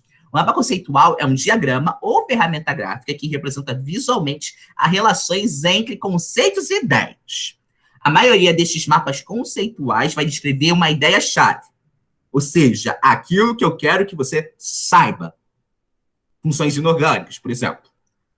Com caixas ou ciclos, também chamados de nós. Ou seja, são os assuntos, são as ideias que estão envolvidas nesse mapa conceitual. E é hierarquicamente estruturado.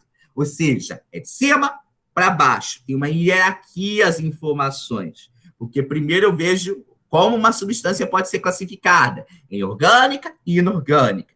Inorgânica apresenta 5 funções, ou 4 funções, dependendo da sua forma que você está estudando. Cada função tem as suas relações entre si.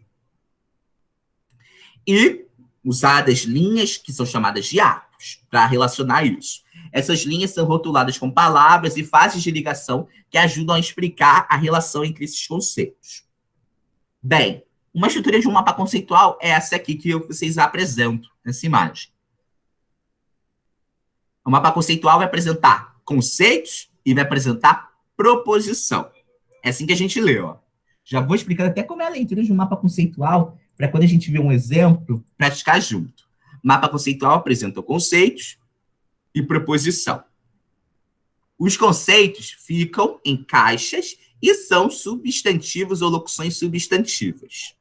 E são relacionados por ligações. Ligações, por sua vez, são verbos ou locuções verbais, que servem para formar proposição. Veja que as setas já estão indicando onde eu estou tendo que ler. E são definidas como 2 conceitos relacionados por uma ligação. O mapa conceitual tem uma ideia central, que é isso aqui, mapa conceitual. Ou seja, a ideia desse mapa conceitual que eu coloquei no exemplo para você entender o que é o mapa conceitual. Então, ideia central ou motivo básico. Qual é o motivo que você fez esse mapa central? Qual é o assunto que gira em torno dele? Deixa eu beber um pouco de café.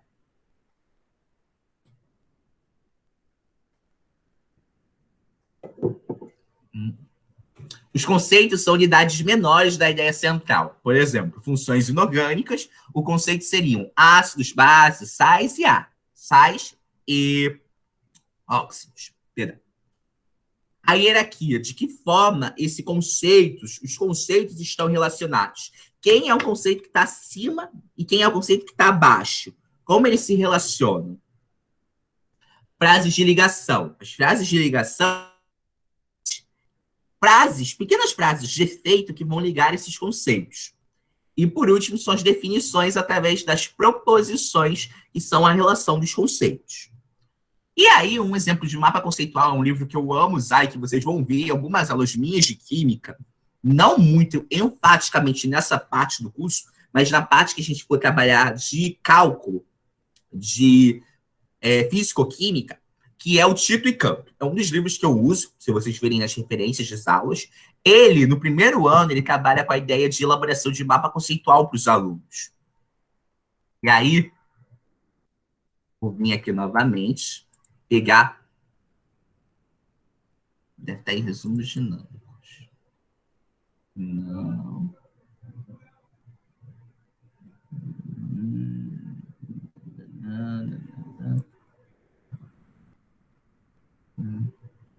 Cadê esse mapa mental? Ah, coloquei mapa mental. Aqui, que vocês estão vendo. Vou aumentar um pouquinho.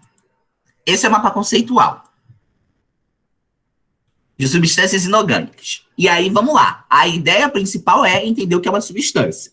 Uma substância pode ser inorgânica, e aí alguns dados, ele coloca números para que os alunos respondam. E aí, quando a gente deu uma revisão, ano passado, disso, a gente já colocou as respostas, porque a ideia é que o aluno relacionasse isso com a ideia do método ativo. Uma substância pode ser inorgânica ou pode ser orgânica. Inorgânica, alguns exemplos são, e aí ele dá ácidos, bases, sais e óxidos. E aí, veja, já tem uma hierarquia sobre as informações. Veja que estão todos ligados por uma seta. E aí, em ácidos, por exemplo, em água, sofrem ionização, liberando H3 ou mais, e o ânion derivado do ácido. Também se dividem-se em hidrácidos e oxiácidos. Há os que são fortes, moderados, fracos. Podem ser também bases, que em água sofrem dissociação iônica, liberando hidroxila e o cátion derivado da base. Percebam que tanto o ânion e o cátion se interligam pelo sal. Aqui, que aqui é sal, que em água sofre dissociação, liberando o cátion, que é derivado da base, e o ânion, que é derivado do ácido. Perceba que ainda posso fechar esse mapa conceitual. Os sais produzidos na neutralização ácido-base aos que são solúveis e insolúveis. E o óxido, entre outras categorias, inclui ácidos neutros, ácidos básicos, peróxidos. São substâncias simples formadas por elemento. Então, você tem, basicamente, uma interligação dos conceitos. Ficou claro para todo mundo? Sim. Ótimo. Ficou assim? Aí acho que acham, por exemplo, um mapa conceitual muito grande, ruim, e aí eu posso dar outros exemplos de mapas conceituais pequenos usados. Deixa eu ver aqui. Vou abrir uma aula minha.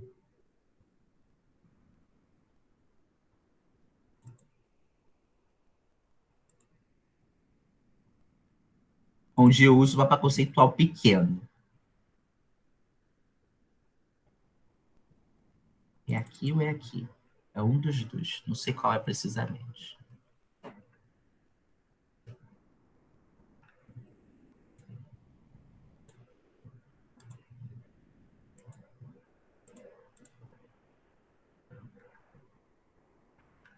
Não, não é esse. Já sei onde está.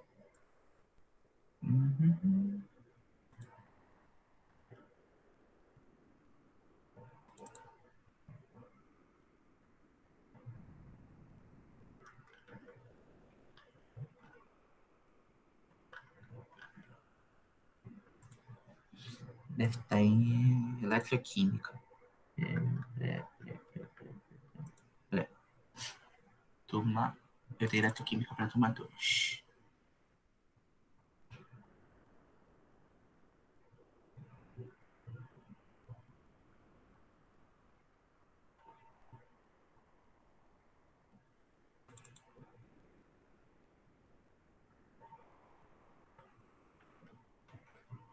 Perceba, ó, posso organizar dessa maneira, de maneira um pouco mais simples. Não necessariamente que A se ter tudo. Tem uns. Vou pegar, acho que pegar o livro vai ser melhor. O Tito e Canto, no volume 2 dele, até bom que vocês veem como funciona. Ele tem mapas conceituais pequenos. Porque, como todo mundo já viu o mapa conceitual na versão grande, ele tem os mapas conceituais mais pequenininhos.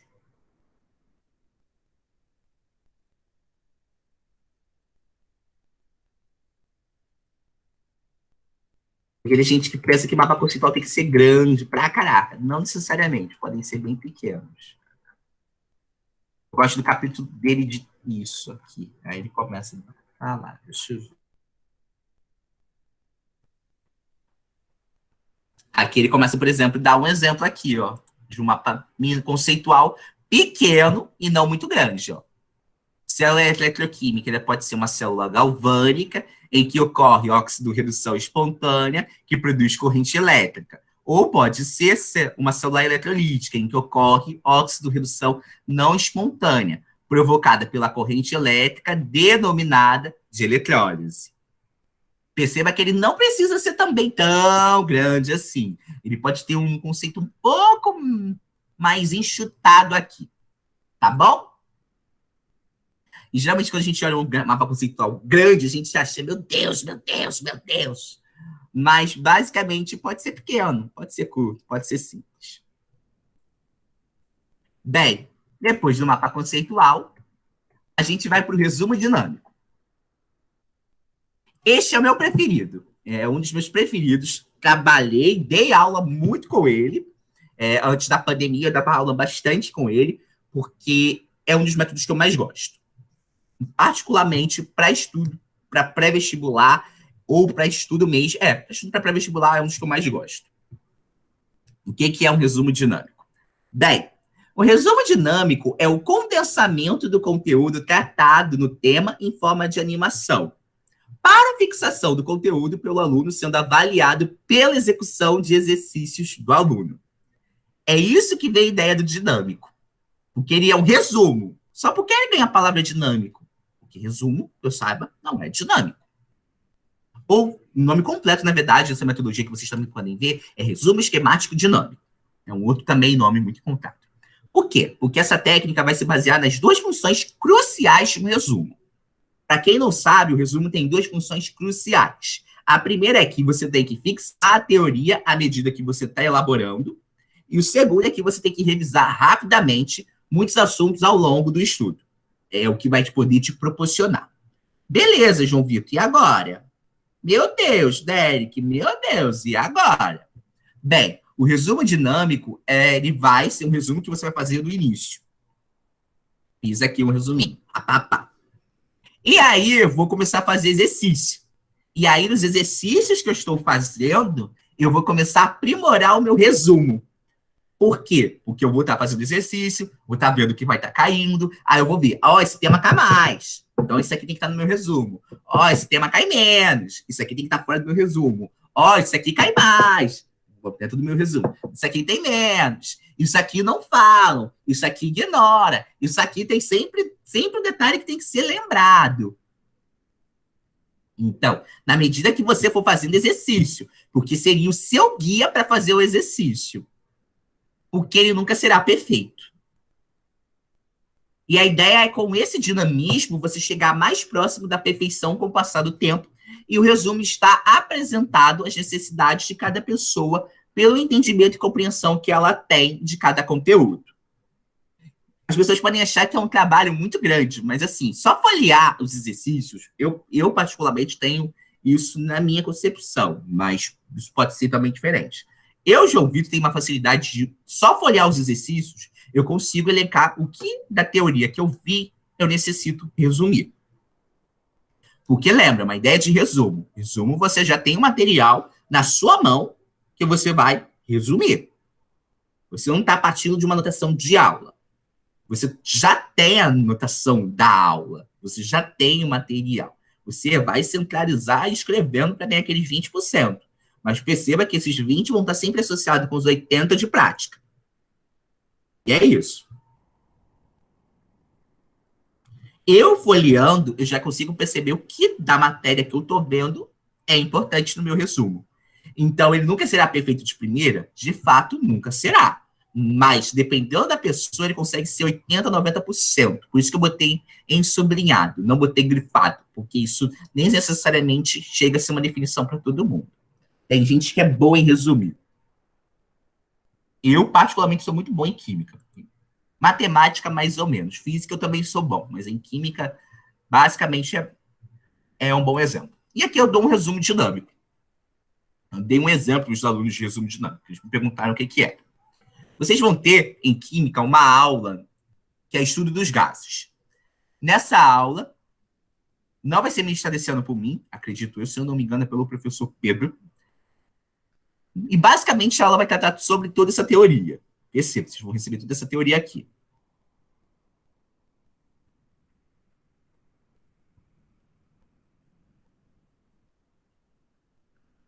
Perceba que, de conteúdo, vocês vão ter 14 slides. Imagina, você tem 14 slides para folhear, ao mesmo tempo que estiver fazendo os exercícios da apostila. Vai ser um pouco chato, né? Ficar pesquisando, concordam? Sim. Sim, é verdade. Mas se eu conseguir ver os exercícios, olhar o que cada exercício, de fato, vai me pedir, eu consigo reduzir isso em um único slide. Vocês acreditam? Nossa, eu teria muita dificuldade. Em um único slide? Ah, esse é o método Cornell para quem quer depois. Quem quiser pode me pedir. Deixa eu ver. Tá.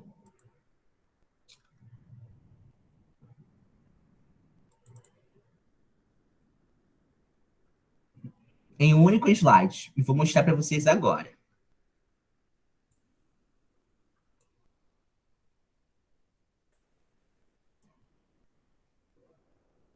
Pronto.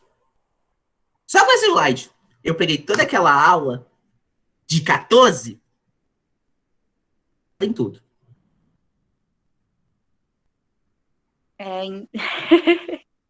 Por quê?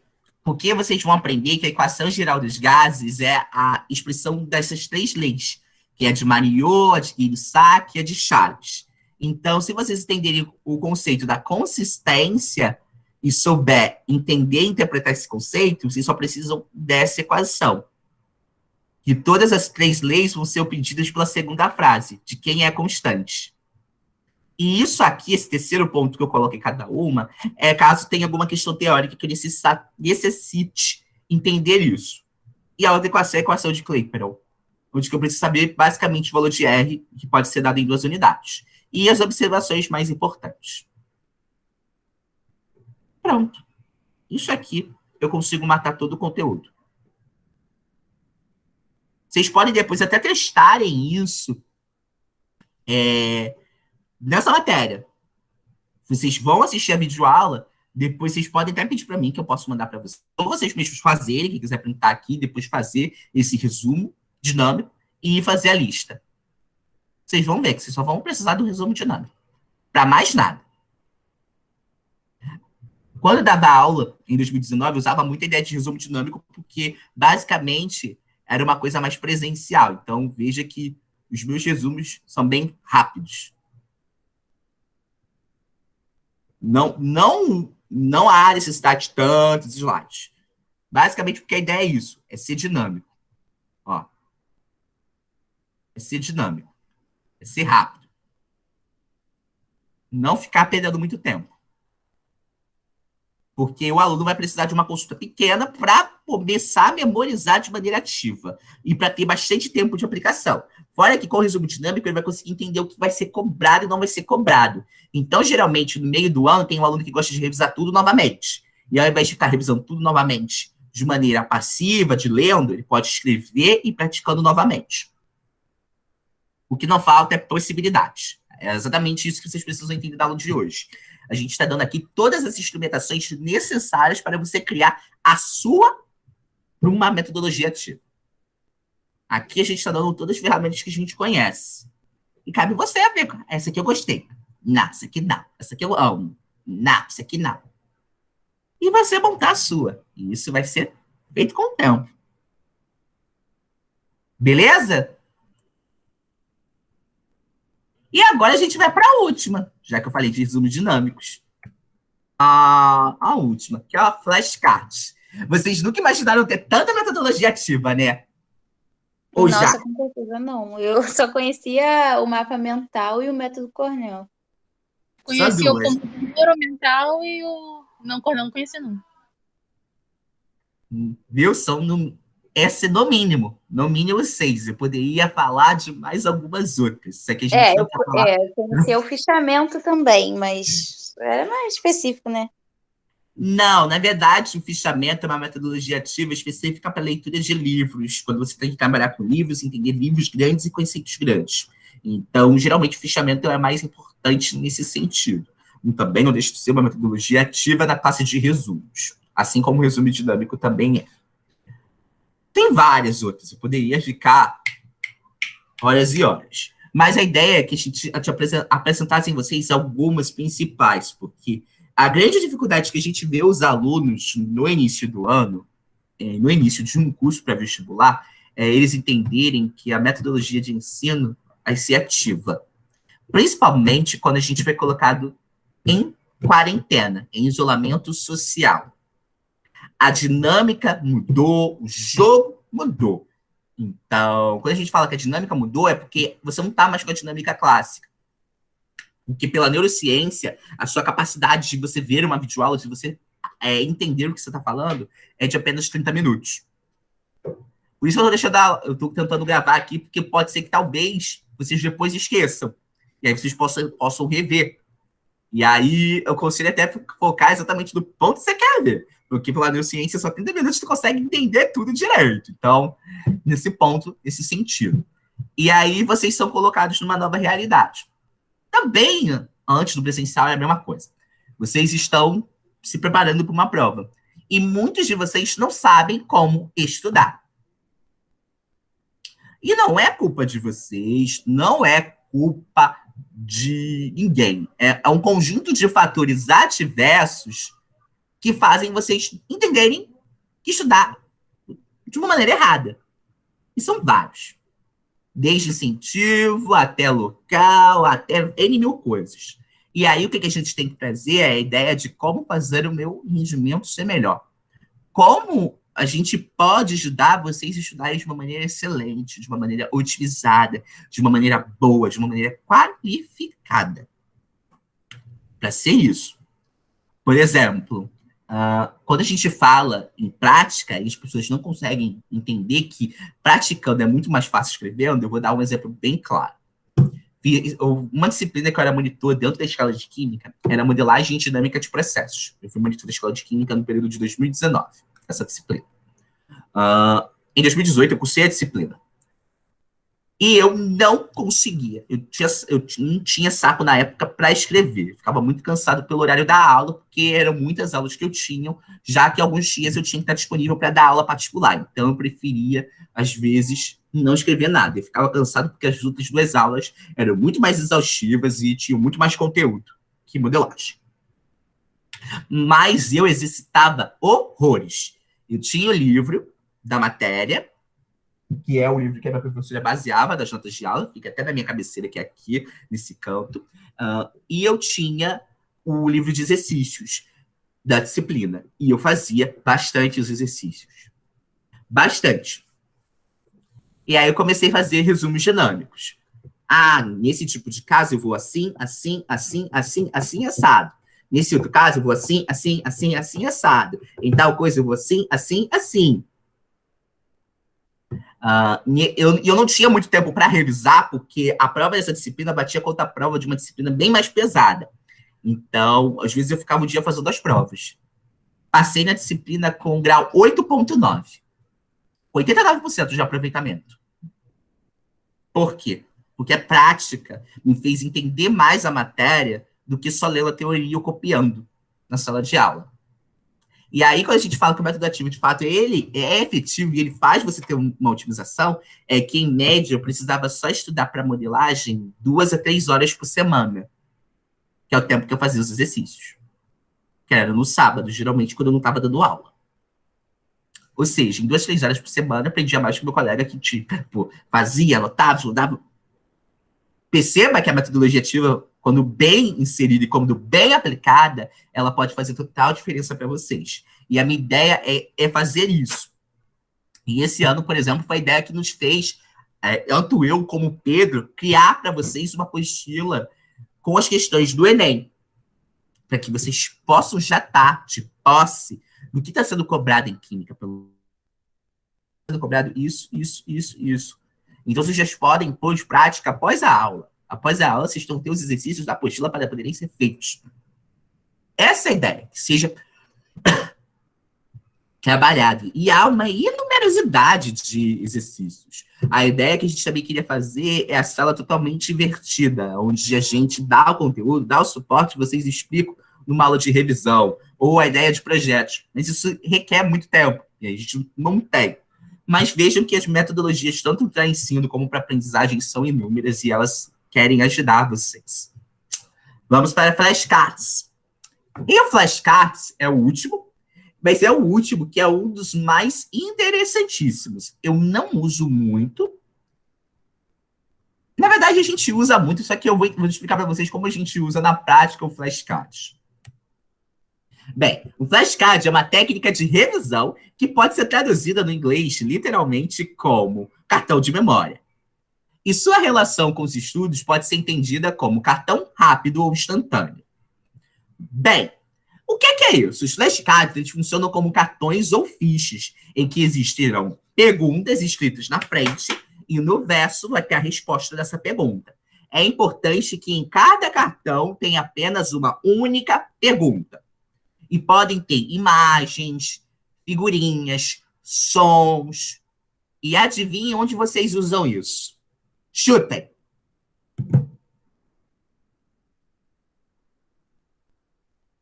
Nossa, professor, não faço ideia. A primeira coisa que me veio à cabeça foi aqueles jogos de tabuleiro. Mais ou menos. Vocês já baixaram o aplicativo de inglês chamado Duolingo? Já. Ah, é verdade, já. Sim. Vocês já perceberam que o Duolingo, geralmente você tem uma pergunta e uma resposta? Uma pergunta e uma resposta? E, ao mesmo tempo, essa pergunta vai se repetindo? Se você errar? Ou algumas Sim. vão se repetindo mais e outras se repetindo menos? E se você errar, ele repete a mesma pergunta, né? Essa é a teoria de flashcards. A diferença é que você não está usando pergunta, papel na frente, papel lá atrás. E está fazendo isso para você um programa de computador de otimização de algoritmos. E acho que todo mundo já, quando usou o Duolingo, viu que o inglês melhorou. Com certeza, eu não esqueço nada que eu aprendi lá. Por causa disso. Você está trabalhando com uma metodologia ativa. E vocês, em nenhum momento, se perceberam isso. E isso é interessante da metodologia ativa no século XXI. Ainda existem e as pessoas ainda não conseguem perceber que estão usando. E é isso. Vocês usam isso. Por quê? Os flashcards, eles funcionam e são comprovados cientificamente. Não sou eu que estou dizendo isso. É a ciência que está dizendo. Não é um argumento filosófico que eu tirei, assim, da minha mente. Vozes da mamãe. Não. É um argumento de ciência. Científico, comprovado. Porque está relacionado com duas teorias de conhecimento ao aprendizado. A primeira é o Active Recall, ou memória ativa. É testar-se nos processos de revisão em vez de ficar lendo inúmeras vezes sobre o assunto. Ao invés de você ficar lendo, por que não se testar nesse processo? Por que não se fazer perguntas e respostas nesse processo? Outra é repetição espaçada. E o Duolingo, ele é forte nisso. Não só em Duolingo. Se você perceber, eu não sei se vocês já viram. Qual o nome? Fugiu. Pera, eu tenho aqui. Tem aqui. Telegram. Vou em Telegram, porque o grupo fica no Telegram. O Fluency English. Quem ouviu falar de Fluency English? Eu não Do conheço. Ravi Carneiro, que sempre aparece na propaganda do YouTube. Fluency Eu não Academy. Isso, Fluency Academy. Conheço, sim. Então, no módulo do Fluency English, no quarto módulo, ele fala que a melhor forma de você ter fluência em inglês é usando ou flashcards ou o famoso repetição espaçada.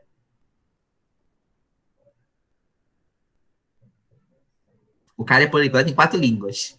E um dos métodos que ele fala na última aula é a teoria de repetição espaçada, para você ter fluência em inglês. Porque a repetição espaçada é um método de aprendizagem que significa estudar com intervalos regulares entre uma sessão e outra. Porque ela é baseada na teoria do conhecimento. E como é a teoria do conhecimento? Você aprendeu sobre nada e você aprendeu sobre determinado assunto. Começou a aumentar teu conhecimento. Chegou um pico. Vai começar a cair, porque o tempo está passando e você não está revendo. O tempo está passando e você não está revendo. O que a repetição espaçada faz? Aumentou. Você não está começando a ver? Vai testar e vai começar a ver. Vai testar e vai começar a ver. Isso com um intervalo regular de tempo. Ficou claro? Sim, professor. Sim, Ficou é bom. interessante que nesses aplicativos eles têm aqueles tempos de. É meio que uma pontuação, né? Para você se manter ativo. Você tem que fazer tal tempo em tal dia. Exato. Nicole, pode falar. Não, só falei que sim, tô entendendo. É isso mesmo.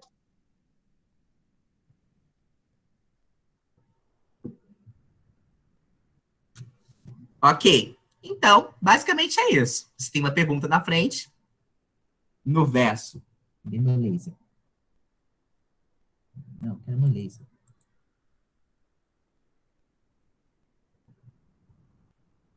Obrigado. Temos frente, uma pergunta na frente e a resposta no verso. Então, você vai ler a pergunta e vai depois verificar a resposta. E como funciona, João Vitor? Qual é a elaboração do flashcard? Bem, primeira etapa. Você vai, no momento para a vida, para qualquer coisa, você vai separar as partes mais importantes do conteúdo que você não pode, não deve deixar escapar na hora da prova. Estou eu separando. Na segunda etapa, você vai. Opa, gosta sim. Peraí, que esse momento é importante. Que eu preciso compartilhar aqui com o pessoal. Aqui, que é muito importante. Beleza. Na segunda etapa, você vai precisar separar os flashcards para cada uma das partes que você destacou. Ah, eu estou vendo o conceito de termoquímica. Vou dar um exemplo. Não, estou muito em química, vou para outra matéria. Vou para matemática. Estou vendo MDC e MMC. Matemática básica. Estou vendo matemática básica. E aí eu preciso entender a metodologia de MDC e MMC. E quando diferenciar um do outro. Ou seja, são 3 partes importantes. Você destacou 3 partes. Então, você vai fazer 3 flashcards. Uma para cada parte que você separou. E é isso que vai funcionar. Ah, eu estou lendo Era Vargas. Tem tais partes importantes. Destaquei. Então, para cada parte importante, você vai fazer uma pergunta. E você vai jogar para a terceira etapa, que é a minha preferida e é o que faz toda a diferença. Você vai ler as perguntas e tentar acertar as respostas. Você vai ler e você vai ser honesto consigo mesmo, que é a parte que eu amo, a parte da honestidade própria, consigo mesmo, e não vai tentar achar a resposta na internet e não vai tentar assim. Vou virar aqui atrás. Opa, caiu! Ai, eu vi a resposta sem querer. Não adianta. Você vai perguntar e vai forçar sua mente de maneira cognitiva, active recall, para achar a resposta. Após você dizer qual a resposta que você acha com suas próprias palavras, você vai conferir e vai buscar a resposta correta. Se a resposta for correta, beleza. Se a resposta for errada, você separa do canto. E aí você vai sempre vendo as respostas que você está errando e vai continuar, e vai misturar, e vai treinar com as respostas que você está errando. Até que você consiga saber a maioria. E aí tem várias formas. Tem gente que bota mistura, que pega metade do bolo que acertou e mistura junto com o que está errando. Tem gente que bota o que está errando mais vezes. E aí é uma coisa que você vai fazer ao seu critério. O importante é que você só pare quando você estiver entendendo tudo. Quando você entender tudo, separa. É bem simples. Alguma dúvida nesse método? Não, ficou bem claro. Eu acho que eu estudo um pouco assim também. Então, ótimo. Bastante. Então, gente, dúvidas sobre métodos ativos ou alguma pergunta que vocês queiram fazer e ainda nunca puderam fazer, sintam-se à vontade. Espaço agora é de vocês. Eu queria deixar uma dica, acho que pode ser bom. Quando eu vou estudar química, por exemplo, vou resolver os exercícios, eu gosto sempre de resolver a lista com alguém. Porque aí eu explico um exercício que eu sei, a pessoa explica para mim outro exercício que ela sabe e eu não sei. E eu percebo que é uma forma de otimizar o momento de resolução de exercício. tá funcionando muito para mim. Eu tô vendo muito avanço no meu estudo de química fazendo isso.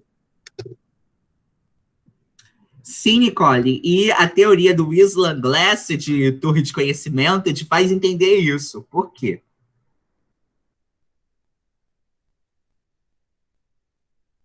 De acordo com essa teoria, quando você explica ao seu colega o conhecimento, você chegou na torre, na base, que é o teu objetivo, que é uma torre invertida. A sua função é sair do pico e chegar aqui. E olha, 95% de aprendizado. Então, quando você se junta com seus amigos,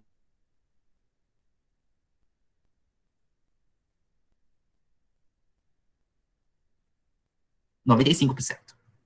E é que eu fazia, por incrível que pareça, no meu ensino médio.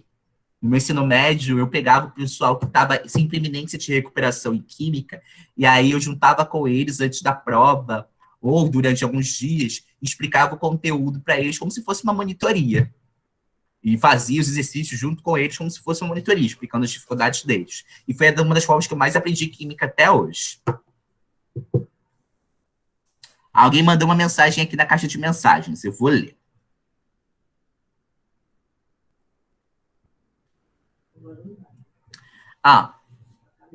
Prof. Peraí. Prof, eu tenho um pouco de dificuldade com a organização do tempo. Agora estou estudando por questão, porque estou vendo que eu vou direto ao ponto, que é isso. Autoconhecimento. Se quiser usar alguma ferramenta de gestão de tempo, você tem o Pomodoro. Você pode usar basicamente para isso. Achei esse flashcard muito maneiro, mas aí a minha cabeça já fala, e o tempo que é para escrever? Bem, pensa no seguinte, existem ferramentas para escrever o flashcard. Não repara que minha família acorda sempre nesse horário, então eu vou ficar circulando aqui atrás de mim. Voltando. Tem aplicativos que já fazem flashcards sobre o conteúdo. Então, vocês podem usar esses aplicativos que já fazem flashcards sobre os conteúdos.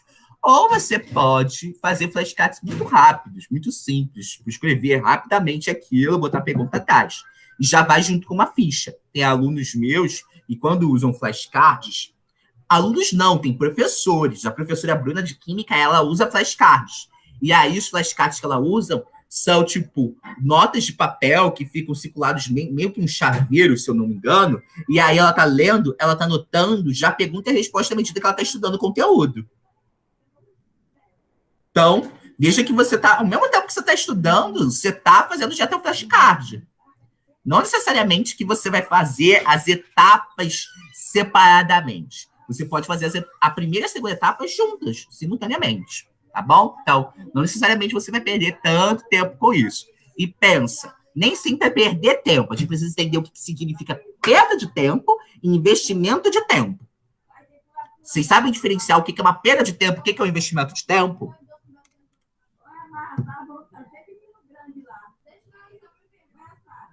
Perda de tempo. Vocês questionaram?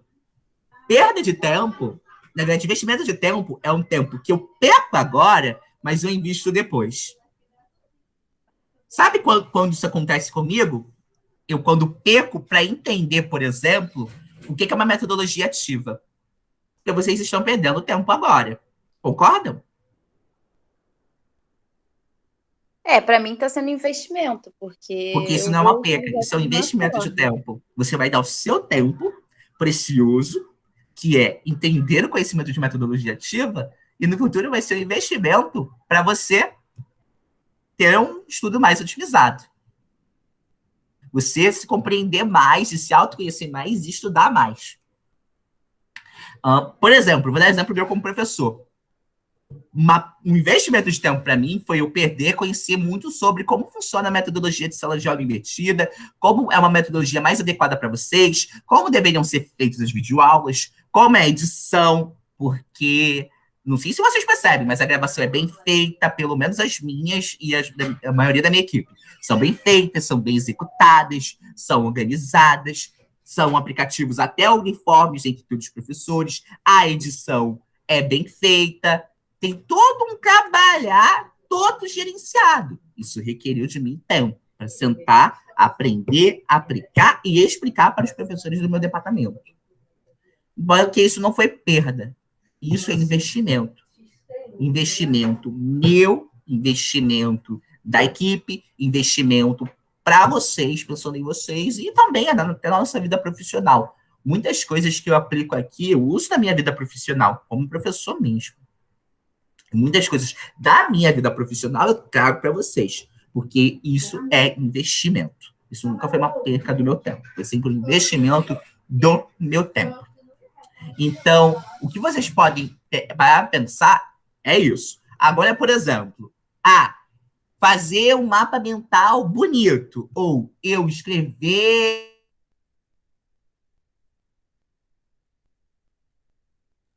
e ter toque, porque eu estou escrevendo com uma caligrafia linda, isso é investimento ou isso é perda de tempo? É perda de tempo. Não, é verdade. É uma perda de tempo, não é um investimento. Se você tiver, por exemplo, eu, João Vitor, quando eu expliquei que o meu método Cornell, ele de fato, ele é digitado, não é escrito, é porque vocês não têm noção, isso eu falo com todo o coração mesmo, vocês não têm noção do que é eu escrevendo. É um caos dos acorda, principalmente se eu tiver caneta. Eu quero que fique bonito, legível. Vocês não têm noção de como são os meus cadernos escritos, na época que eu escrevia na faculdade. Isso é uma coisa assim, tão perfeita, que vocês se chocam da perfeição. Mas isso acabava meu tempo. A minha irmã tá falando, até aqui tá, já tá eu via falando, comentando com vocês. Que ela adora ser comentadora das aulas. Então, quem tá acostumado a ver ela aqui sabe que é. E demandava muito tempo, desnecessário. Nossa, sabe como eu aprendi isso?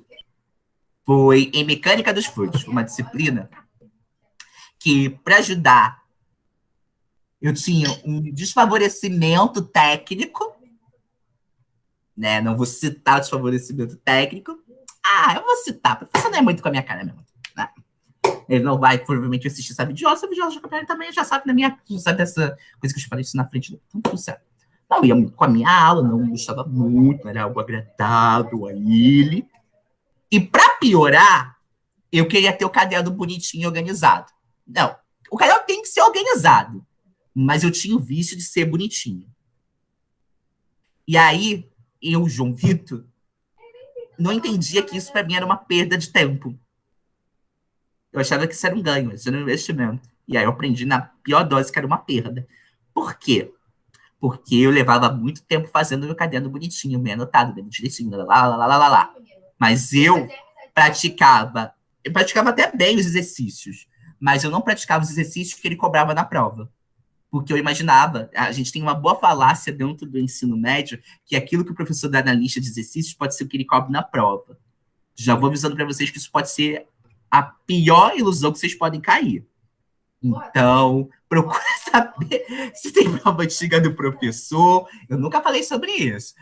Prova antiga do professor, ou se ele tem um naipe de cobrança idêntico do que dá na lista. Porque eu em mecânica dos fluidos, descobri que isso pode ser uma mentira. Porque o professor dava questões de prova diferentes do que estava na lista. O tempo que eu poderia estar caçando uma prova antiga dele para saber resolver, eu estava fazendo um resuminho bonitinho.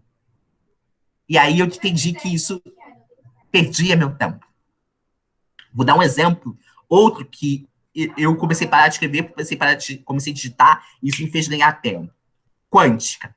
É a matéria mais difícil para engenheiro químico, porque não é de engenheiro químico, é geralmente de químico. E aqui não tem sem noção nenhuma a ver. E aí, o que eu fazia? Na época, eu já tinha um notebook. Então, eu ia para a aula com o notebook e ficava digitando. Porque o professor escrevia de uma maneira tão calma que eu conseguia acompanhar junto escrevendo. Então, eu digitava o caderno. Os meus cadernos de quântica são também digitados. E aí, o que eu fazia com o tempo que sobrava? Porque eu digitava tudo da aula. As listas de exercício do bonito. E cada uma tinha, bonito mesmo, de fato, 20 a 25 exercícios. E aí eu tirava dúvida na aula. Professor, fiquei com dúvida nesse exercício. Professor, fiquei com dúvida naquele exercício. Professor, fiquei com dúvida lá. Professor, fiquei na dúvida colar. E isso me ajudou a otimizar o meu tempo. Ou seja, eu parei de escrever bonitamente no meu caderno para digitar. Porque eu comecei a perceber que escrever bonitamente não estava me levando a lugar nenhum. Fazer exercício estava.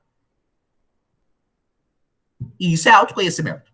Perceba. Não é que eu estou dizendo, parem de escrever. Eu só estou tentando que vocês entendam o seguinte: escrevam de maneira organizada, mas se autoconheça para não cair nas suas próprias ciladas. Eu, João Vitor, tenho toque de escrita. Hoje eu me reconheço assim. E hoje eu consegui entender isso. Então, quando eu estou escrevendo e anotando no papel, hoje eu já me esforço a não ter toque. Ficou assim, vai ficar assim. Paciência, Deus que lute. Ou eu escrevo digitado, que eu consigo fazer tudo bonitinho do jeito que eu gosto, da fonte que eu gosto, do jeito que eu gosto e de uma maneira muito mais rápida. É autoconhecimento, gente. Sempre. Sempre foi sobre isso.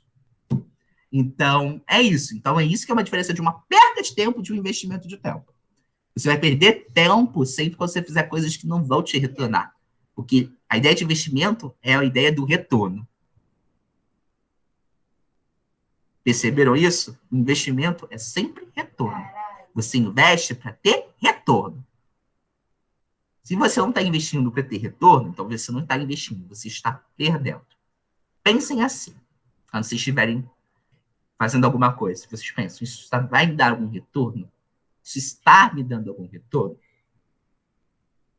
Porque é sempre isso. Uma das críticas que a gente faz realmente mesmo. Há vários canais de estudos, não é um, não sou eu sozinho, é um conjunto de pessoas. É exatamente isso. Tá, o seu resumo bonito, ele te gasta tanto tempo assim, porque tem gente que consegue fazer resumo bonito e rápido. Mas tem gente que faz um resumo bonito, mas leva o dia inteiro. Era esse tempo que você pode usar para fazer exercício. Você pode usar para praticar, para explicar para o colega o conteúdo, para fazer um flashcard. Você pode, sabe, você tem uma zona aí muito grande. Então, nem sempre pensem que colocar boniteza é efetivar ensino. É esse que é o grande tomo que as pessoas tomam na primeira vez. É isso que eu sempre falo para vocês. Mas é isso. Mais alguma ideia, algum compartilhamento? Ai, obrigado. Sim, a equipe de química faz tudo, Carissa. A gente faz tudo mesmo. Professor, faz muito tempo que eu não tenho um caderno para, tipo, seguir uma matéria só. Eu tenho um caderno onde eu vou resolvendo os exercícios e anotando coisas que eu tenho que consultar, porque a minha letra é muito feia, eu sou péssima em organizar as informações. Então, a forma que eu encontrei é fazendo exercício em um caderno só e ir anotando e marcar texto.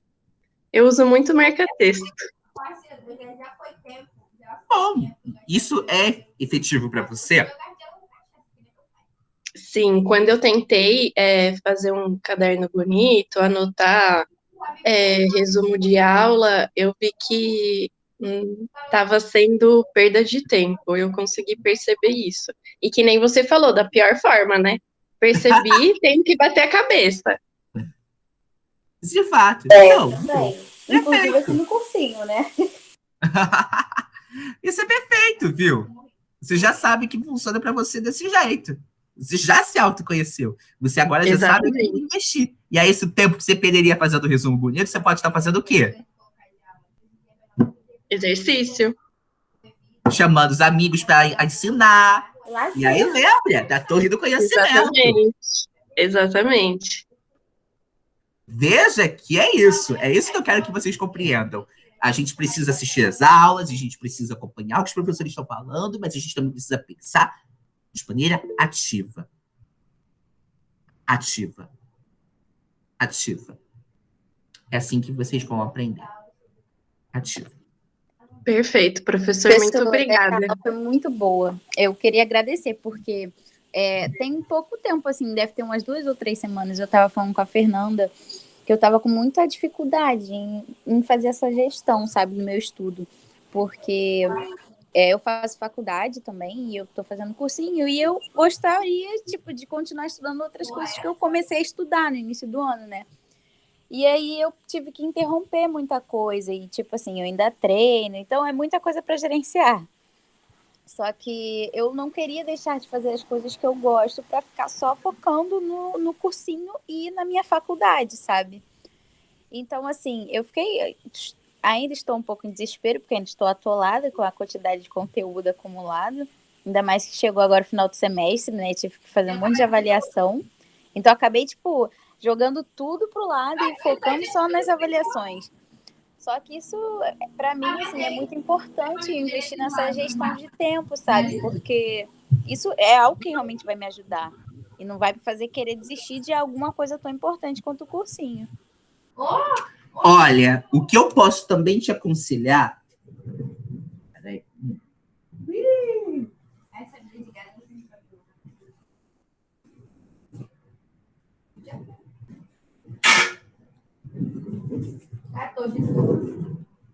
Eu comprei esse ano e talvez ajude. Planner. Às vezes, a gente não consegue entender o que a gente tem para fazer nos dias, e aí com o Planner eu consigo me organizar. Ó. Eu tenho aqui uma agenda de eventos. Eu tenho cada dia o que eu vou fazer. O que vai ser feito. Não dá para ver aqui. O que vai ser feito. Nunca gostei de usar Planner, mas eu me vi obrigado a usar Planner porque esse ano eu dou aula para vocês, eu tenho alunos particulares, eu estou fazendo estágio, e além disso eu sou monitor de disciplina, a princípio terminou agora, mas vou fazer um concurso para renovar pelo menos um período aí. Além disso, eu tenho um TCC para fazer, para me formar. Então é tanta coisa que se eu não sentar e me organizar, te falar, não rola. Então, a administração do tempo é fundamental. Então, você vê o que você tem anotado, você vai conseguir dimensionar o teu problema. Porque enquanto isso não tiver anotado, isso não tiver visual, pode ser no Planner, pode ser em aplicativo, pode ser em qualquer coisa. Você não vai conseguir dimensionar o que você vai ter, como você vai ter, ou como você vai gerenciar. A ideia de gerenciar é isso. Tinha uma participante, que é uma aluna minha, particular até, que é a Yami, que é exatamente isso. Ela é um grande exemplo que eu dou para os meus alunos de administração do tempo.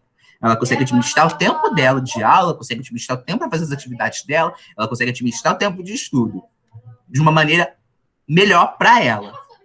E vai, e flui. Está dando resultado. Então, administrar o tempo é muito mais que qualquer outra coisa. E é assim que a gente vai aprender a entender isso, principalmente porque eu estou falando com futuros universitários. E a universidade vai te impor isso. Você administra o seu tempo. Exatamente. Do jeito bom ou do jeito ruim. E não queiram descobrir pelo jeito ruim. É horrível. Não é nem um pouco agradável. Não é doce. Então é isso. A ideia disso foi exatamente pela necessidade de vocês sobre esse aulão e de como a gente poderia contribuir. Nesse caso, como eu poderia contribuir para vocês nesse aulão. Então, agradeço a todos que estão presentes. 6, né? O resto que não veio, né? Vai ter que fazer um pix para mim, porque eu estou extremamente chateado. Está gravado aqui, né? Na aula, né? Tá? Mas é isso, pessoal. Muito obrigado pela participação de vocês. Espero que vocês tenham gostado. Espero que vocês tenham aprendido. Qualquer dúvida, podem mandar mensagem no grupo. Eu prefiro que mandem no grupo e meu hacking do que me mandar pro privado, porque às vezes o privado tá, a vida com a corrida, eu não consigo ver tudo. E aí, eu quero agradecer ao FRJ, primeiramente, a faculdade a qual eu participo, ao qual eu faço parte do corpo discente, desde 2015, que me abraçou de portas abertas. Ao pré-vestibular Carlos Chagas Filho, também, que me fez o convite em 2020 para estar atuando como coordenador de Química, a qual eu faço até hoje, com muito prazer, com muito orgulho. E ao Instituto de Biofísica, que abraçou esse projeto, está com a gente aqui, apoiando esse projeto. Então, agradeço a todos a participação de vocês. Tenham um excelente sábado, um bom descanso, ou bons estudos. E é isso, pessoal. Muito bom e obrigado a participação de vocês. Obrigada, professor. Bom final de semana. Adorei. Obrigado. Muito obrigada, professor. Obrigada Obrigado, mesmo. Gabriele. Obrigada, prof. Obrigado, Carissa. Obrigado, Obrigada, Alexandre. prof. Obrigado, Delane.